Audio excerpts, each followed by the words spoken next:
ધોરણ 9 हिंदी पद्य 17 तुलसी के पद भाग 3। विद्यार्थी मित्रों, આપણે આગળ બે વિડીયોમાં જોઈ ગયા। પહેલા વિડીયોમાં તુલસીદાસજીના જીવન પરિચય વિશે જોયું અને બીજા વિડીયોમાં ખગ, મૃગ, વ્યાગ, પષાણ, પીપટ, જળ, જવન અને કવન વિશે જોયું। હવે આજે આ ત્રીજા વિડીયોમાં આપણે તુલસીદાસજીનું પહેલું જે પદ છે જેમાં તેઓ શ્રી રામને સમર્પિત થઈ જાય છે એના વિશે જોઈશું। આ શબ્દાર્થ તમારે નોટબુકમાં લખી લેવાના છે। મેં તમને વોટ્સએપ પર વધારાના શબ્દના અર્થ આપ્યા છે, તે તમે લખી લીધા હશે। હમણાં પદ ચલાવતી વખતે એ નોટબુક તમારે ખુલ્લી રાખીને રાખવાની છે। જાઉં કહા તજી ચરણ તુમ્હારે, જાઉં કહા તજી ચરણ તુમ્હારે। આ પદમાં ભક્ત કવિ તુલસીદાસજી ભગવાન શ્રી રામને કહે છે કે તમારા ચરણને છોડીને હું બીજે ક્યાં જાઉં? હે પ્રભુ, હું તમારા ચરણ છોડીને બીજે ક્યાં જાઉં? કારણ કે તુલસીદાસજી પોતે રામ ભક્ત છે। એમણે રામના ચરણમાં પોતાનું જીવન સમર્પિત કર્યું છે। રામ પ્રત્યે તુલસીદાસજીને અતૂટ પ્રેમ છે, શ્રદ્ધા છે અને એના કારણે જ કહે છે કે જાઉં કહા તજી ચરણ તુમ્હારે। કાકો નામ પતિત પાવન જગ, કાકો નામ પતિત પાવન જગ, કેહી અતિ દિન પ્યારે, કેહી અતિ દિન પ્યારે। કાકો એટલે કિસકા, પતિત પાવન પાપીઓનો ઉદ્ધાર કરનાર શ્રી રામ, જગ એટલે જગત, કેહી કિસ્સે, અતિ ખૂબ, દીન એટલે દુઃખી અને દરિદ્ર, પિયારે એટલે પ્યાર્યા, ગમતા। તો હે પ્રભુ, સંસારમાં પતિત પાવન નામ તમારા સિવાય કોનું છે? તુલસીદાસજી પૂછે છે શ્રી રામને। પતિત પાવન સીતારામ, એટલે જ આવું ગવાયું છે, કહેવાયું છે કે પાપીઓનો ઉદ્ધાર કરનાર તો રામ જ છે, પતિત પાવન સીતારામ। કેહી અતિ દિન પ્યારે, કેહી અતિ દિન પ્યારે। તમને દીન દુખિયા લોકો ગમે છે, પ્યારા છે, અને તમારા સિવાય દીન દુખિયાનું કોણ છે? કોને દીન દુખિયા લોકો ગમે છે? કોને દીન દુખિયા લોકો પ્રિય છે?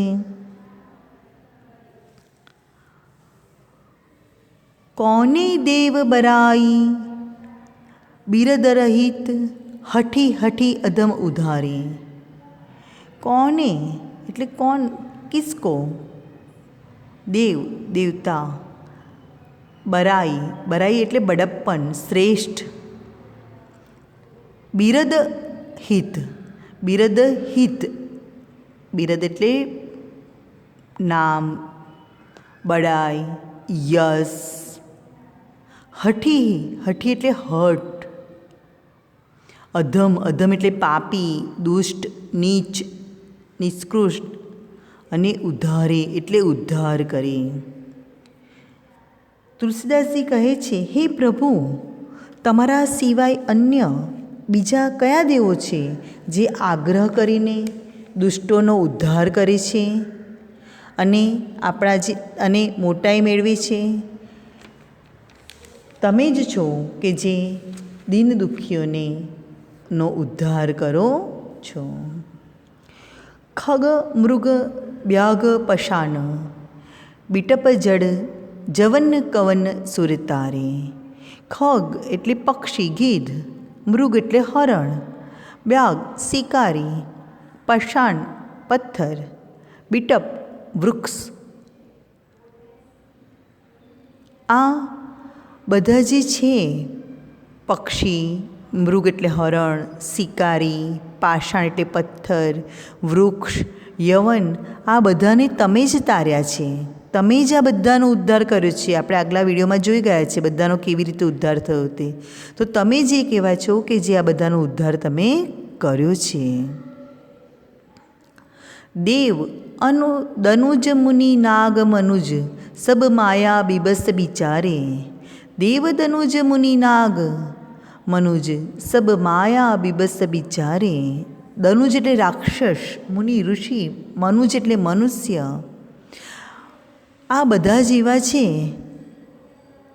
દેવ, રાક્ષસ, મુનિ, નાગ એટલે હાથી, મનુષ્ય.